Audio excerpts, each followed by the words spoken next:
বলি বাবা, এত ঝামেলা টামেলা শুনতে শুনতে আমার তো কান পচে গেল বাবা।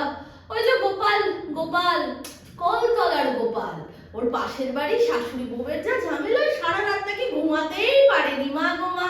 সকালবেলা চলে এসছে প্রদীপিসির কাছে। প্রদীপিসিকে আবার না বললে তো তার আবার বাত জমায় না, তাই না? সে বউটা এই বলে, শাশুড়ি বলে এই মা, শাশুড়ি মা বলে ওই টুকু স্কার্ট পরেছে কেন, বউয়ের আবার এরা তর্ক, সারাদিন নাকি বউকে দিয়ে কাজ করিয়ে দেয়, কাজের লোকের মতো ব্যবহার করে। না গো, আমাদের সময় বাবা এসব ছিল না। আমার শাশুড়ি মা ছিল দেবতুল্য মানুষ বাবা। তাছাড়া আমার মতো বৌমা সে পেত নাকি খুঁজলে? সে ভোর 4টের সময় উঠে শাশুড়ির হাত পা টিপে দিতাম, গরম জল করে দিতাম, তুলসী মঞ্চের বাতিটাও বলে আমি ধরিয়ে দিতাম। কিন্তু এই দিকে কিন্তু আমার বাবুর বউ আমার খুব ভালো, আমার কথা ছাড়া বাবা এক গ্লাস জলও খায় না, বরের কাছেই গেছে না আমাকে ছাড়া। আমার বাবু যেমন আমার বাধ্য, আমার বাবুর বউ আমার কথায় ওঠে বসে, ওঠে বসে। কি আর বলি, সে আমার মনের মতো বৌমা। তা মনের মতো বৌমা পেতে গেলে তো মনের মতো শাশুড়ি হতে হবে নাকি?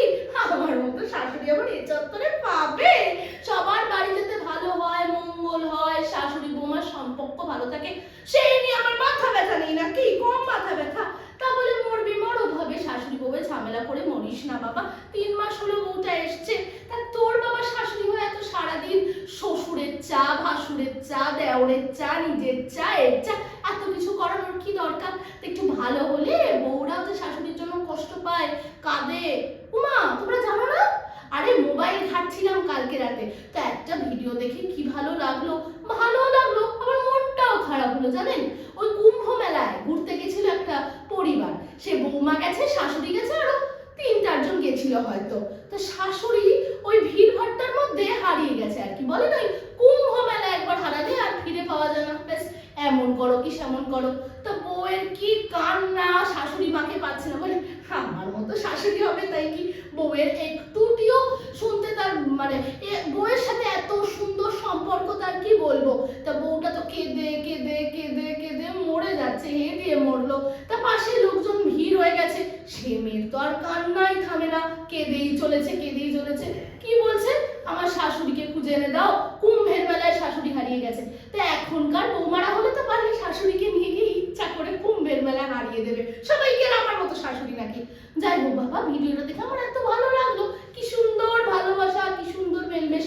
তা পরে অবশ্য শাশুড়ি পাওয়া গেছে কিনা সে ভিডিও আমি দেখতে পাই না, কিন্তু বউয়ের যা মমতা দেখলাম, ভালোবাসা দেখলাম, শ্রদ্ধা দেখলাম শাশুড়ির প্রতি, তা দেখে আমার ভারী ভালো লাগলো। সে এবার মাইকে অ্যানাউন্সমেন্ট করিয়েছে, পাশে সব লোকজন তাকে বোঝাচ্ছে, চিন্তা করো না বাবা, তুমি তোমার শাশুড়ি মাকে ঠিক পেয়ে যাবে। ওই যে বিয়ের সময় লোকে বলে না যে শাশুড়ি মাকে শাশুড়ি নয় নিজের মা ভাবতে শেখো, মেয়েটাও তেমনই মায়ের মতোই ভালোবাসে। যেমন আমাদের ছোট্ট কোনো শিশুর মা হারিয়ে গেলে কাঁদে, বৌমাটা ঠিক শাশুড়ির জন্য ওরম করেই কাঁদছিল। তা আমার বাবার বউ তো তাই, আমাকে ছাড়া কিছু দেখতে পায় নাকি? সন্ধ্যাবেলায় প্রদীপ দেবে, ধূপ ধুনো দেবে, কি ফ্লেভারের ধূপ দেবে সেটা আমার থেকে জিজ্ঞেস করে। দুধ চা খাবে, লাল চা খাবে, কি তরকারি করবে, বাবু কি শার্ট পরবে, যাক গে যাক। সে আমার সংসারের গল্প না হয় বললাম। তোমরা এত শাশুড়ি বৌমা ননদ কুটিলা ঝগড়া করো না বাবা, ভালোবাসায় থাকো, একে অপরের সাথে মিলে মিশে থাকো। তাহলে দেখবে তুমি যদি কোনো বিপদে পড়ো, তুমি যদি কোথাও হারিয়ে যাও, তোমার কাছের মানুষরা, তোমার শাশুড়, তোমার বৌমারা, তোমার ছেলেরা তোমার জন্য কষ্ট পাবে। এই সম্পর্কগুলো তো জটিল করে সারা রাত ঝামেলা ঝাঁটি বাসন ছড়াছড়ি এসব না করে বাবা ভালো মতো থাকো তো দেখি। দেখ, আজকে কিন্তু কোনো কুটকাচারি করিনি, তাই বলবি না যে রোজ রোজ প্রতিবেশী চলে আসে বিএনপিসি করতে। পরের দিন আবার অন্য কোনো গল্প নিয়ে আসবো না হয়। টাটা।